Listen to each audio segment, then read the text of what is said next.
Halo teman-teman semuanya.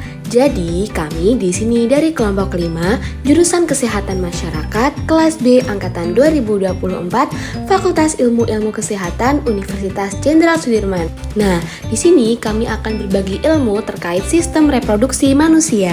Tapi sebelum itu, yuk kita kenalan dulu. Halo, aku Isyana Khairina dengan NIM I1A024052.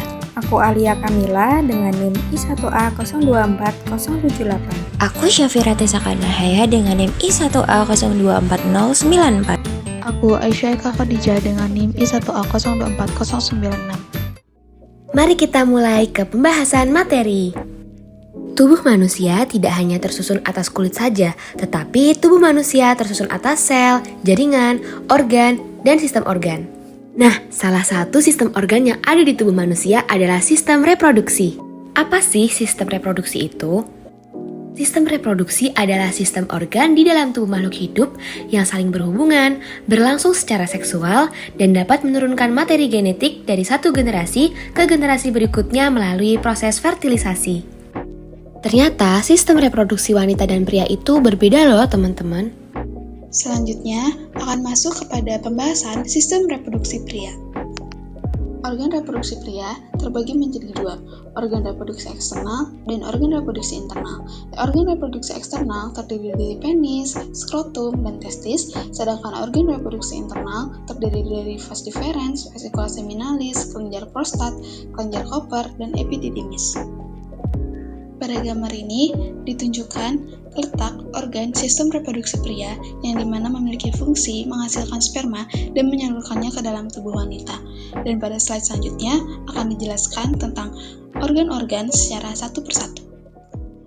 Yang pertama ada penis, yang dimana letaknya di luar tubuh. Penis juga merupakan organ eksternal pria yang melahirkan urin dari vesika urinaria dan berfungsi sebagai organ sanggama atau organ reproduksi saat berhubungan badan. Yang kedua ada skrotum. Skrotum terletak di depan paha bagian atas atau di bawah simfisis pubis, yang dimana skrotum ini berfungsi untuk melindungi serta bertindak sebagai sistem pengontrol suhu untuk testis agar sperma terbentuk secara normal. Yang ketiga ada testis, yang merupakan organ produksi sperma atau spermatogenesis yang terletak di belakang perut yang biasanya turun sempurna ke dalam skrotum yang memiliki panjang 4-5 cm. Lamanya proses pembentukan sperma sekitar 60 hari yang berlangsung di lapisan tubulus yang diawali dengan sel primitif. Masuk pada pembahasan organ reproduksi internal, yang pertama ada vas deferens, yang memiliki ciri seperti tali pusat karena vas deferens mempunyai lapisan otot polos yang tebal.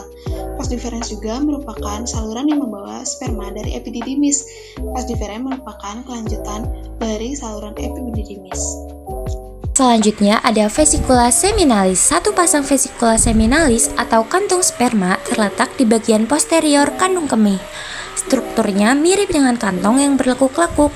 Kantong sperma adalah salah satu kelenjar tambahan di organ reproduksi yang bertanggung jawab untuk mensekresikan cairan sperma dan membentuk 60% volume cairan semen atau air mani. Selanjutnya ada kelenjar prostat. Kelenjar prostat adalah organ berbentuk buah kenari dengan beberapa saluran pendek yang terhubung langsung ke uretra.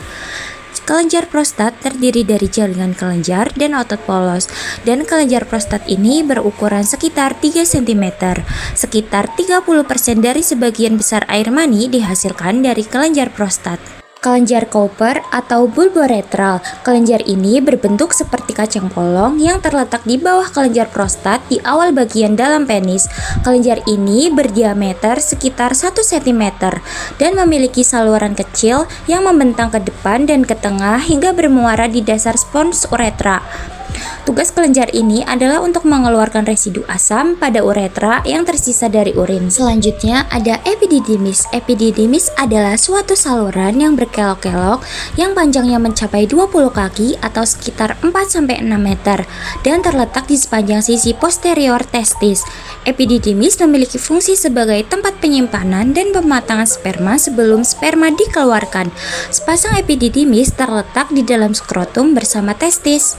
Pembahasan selanjutnya yaitu sistem reproduksi wanita. Sistem reproduksi wanita terbagi menjadi 3 bagian, yaitu organ eksternal, organ internal, dan kelenjar mamai. Selanjutnya yaitu pembahasan organ reproduksi eksternal. Memasuki organ reproduksi eksternal yang pertama, yaitu mons pubis. Mons pubis adalah bagian yang menonjol.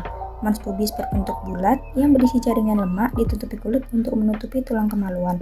Nah, setelah remaja, mons pubis ini akan ditumbuhi rambut vagina atau bisa disebut sebagai pubis. Yang kedua ada labia mayora. Labia mayora adalah sepasang bibir besar yang berfungsi untuk melindungi organ reproduksi luar lainnya. Setelah pubertas, pada bagian luar akan ditumbuhi rambut, dan pada bagian dalam labia mayora mengandung kelenjar sebasea. Yang ketiga ada labia minora. Labia minora adalah bibir vagina yang lebih kecil, terletak di bagian dalam labia mayora. Labia minora ini berupa sepasang lipatan kulit tipis kiri dan kanan, berwarna merah muda karena terdapat banyak pembuluh darah. Bagian ini tidak tertutup rambut dan mengandung kelenjar keringat. Yang keempat ada klitoris. Klitoris adalah suatu struktur dengan jaringan ereksi yang mengandung sejumlah besar saraf sensorik.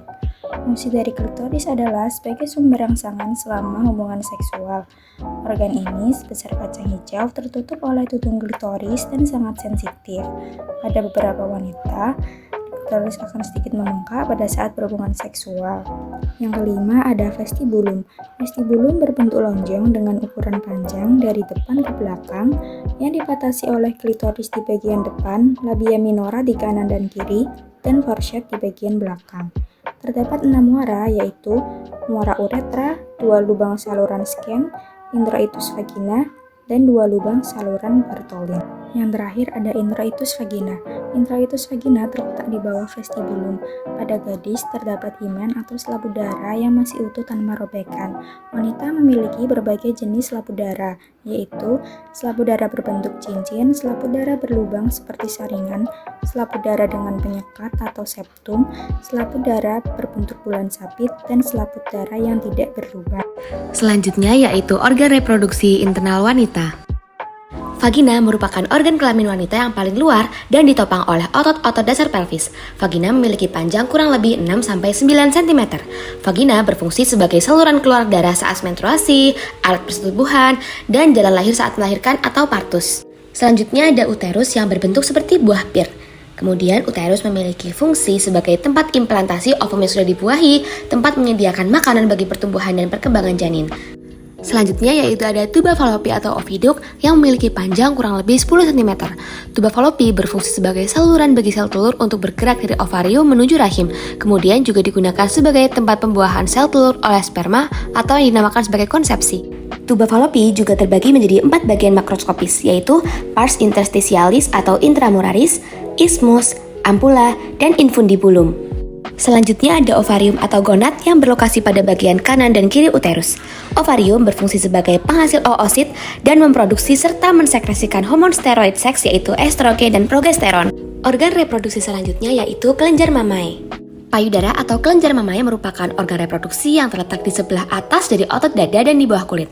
Payudara memiliki fungsi utama yaitu sebagai penghasil ASI dan memiliki peran yang penting dalam proses rangsangan seksual. Kelenjar mamae memiliki 3 bagian utama, yaitu badan mamae, areola mamae, dan papila mamae. Badan mamae atau badan payudara merupakan bagian yang membesar dan tersusun oleh ductus lactiferus atau saluran susu, pembuluh darah, dan lain sebagainya. Alveoli bertugas untuk menghasilkan ASI, sedangkan ductus lactiferus berfungsi untuk mengalirkan ASI dari alveoli ke ampulla. Nah, ASI dapat dikeluarkan karena memiliki kontraksi dari otot polos di sekitar alveoli. Selanjutnya yaitu areola mamae yang merupakan bagian dari payudara berwarna kecoklatan atau lebih gelap di sekitar puting. Pada areola terdapat kelenjar berbentuk bintik-bintik yang disebut kelenjar Montgomery. Kelenjar ini memiliki fungsi untuk melemaskan, menjaga kesehatan kulit, serta melindungi kulit areola saat menyusui. Nah, terdapat otot polos dan ujung-ujung saraf pada areola yang berfungsi untuk menonjolkan puting. Selanjutnya yaitu papila mamae atau puting susu yang berbentuk kecil, bulat, dan terletak di tengah areola. Papila mamae berfungsi untuk menyalurkan ASI. Jadi kesimpulannya, organ reproduksi adalah bagian penting dari tubuh manusia yang diciptakan untuk melakukan fungsi reproduksi. Pria memiliki organ reproduksi yang bertanggung jawab untuk menghasilkan dan mengirimkan sperma. Sedangkan wanita memiliki organ reproduksi yang bertanggung jawab untuk memproduksi sel telur, menyediakan tempat untuk perkembangan janin, dan melakukan proses melahirkan.